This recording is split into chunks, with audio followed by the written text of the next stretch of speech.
تھا کہ اچانک میرے پیارے نبی صلی اللہ علیہ وسلم کی آمد ہوئی، جن کو رحمت للعالمین بنا کر بھیجا گیا۔ وہ رحمت للعالمین جن کی انگلی کے اشاروں سے چشمے پھوٹتے تھے، وہ رحمت للعالمین جس کی سواری سے بیمار اونٹنی صحتیاب ہو جاتی تھی، وہ رحمت للعالمین جس پر بادل اپنا سایہ کرتا تھا، وہ رحمت للعالمین جس کی برکت سے سوکھے صدر شب و شاداب ہو جاتے تھے،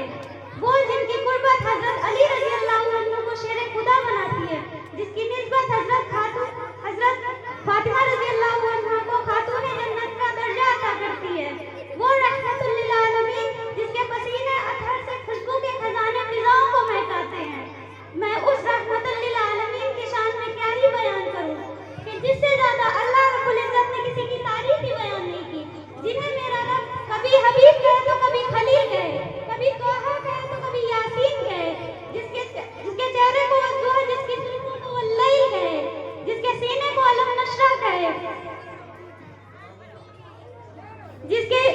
جس کی چادر کو یا ایھا المدثر کہے، جس کے کمبل کو یا ایھا المزمل کہے، جس کی تعریف میں اللہ رب العزت ورفعنا لک ذکرک ہے، اور کیا کہنے اس وجود کے جو فخر رسول ہے، مولا کل ہے، ہادی سبل ہے، اللہ کا دلبر ہے، کونین کا سرور ہے، ساقی کوثر ہے، شافی میسر ہے، انبیاء کا افسر ہے، جو حسین ہے، نازنین ہے، ماہ زبین ہے، رحمت للعالمین ہے، مراد المستقیم ہے، امام المرسلین ہے، جو رہبر ہے، رہنما ہے، بدر الدجا، شمس الضحیٰ، خیر الورا، احمد مجتبیٰ، محمد مصطفیٰ ہے،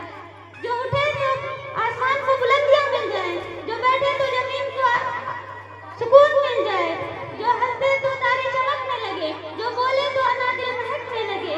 جس کی خوشی میں جنت مچلنے لگے، جس کے غضب سے جہنم ابلنے لگے، وہ طائف کے میدان میں پتھر کھا کر دعائیں دینے والا، وہ اپنے چچا حضرت حمزہ رضی اللہ عنہ کے قاتل کو بھی معاف کرنے والا، وہ عتبہ جیسے منافق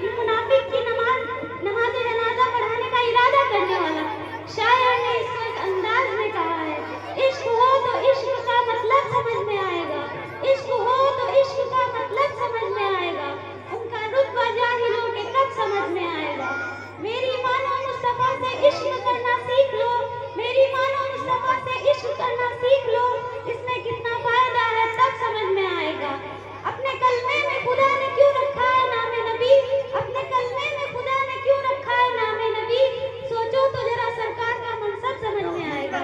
محترم سامعین اکرام، آئیے اب میں آپ کو روح تہذیبی زبانی میرے آقا نور مجسم فخر دو عالم صلی اللہ علیہ وسلم کی سیرت سناتی ہوں۔ الف نے کہا اللہ کا رسول آ رہا ہے، با نے کہا بانی اسلام آ رہا ہے، تا نے کہا تاجدار مدینہ آ رہا ہے، سا نے کہا سلمان اللہ آ رہا ہے، جیم نے کہا جلیل القدر آ رہا ہے، ہا نے کہا حبیب خدا آ رہا ہے، خا نے کہا خاتم النبیین آ رہا ہے، دال نے کہا دو جہاں کا والی آ رہا ہے، زال نے کہا ذالک الکتاب کہنے والا آ رہا ہے، را نے کہا رحمت للعالمین آ رہا ہے، زا نے کہا زمانے کا امام آ رہا ہے، سین نے کہا شافی کوثر آ رہا ہے، شین نے کہا شافی کوثر آ رہا ہے، صاد نے کہا صادق امین آ رہا ہے، زاد نے کہا زمانے کا امام آ رہا ہے، تو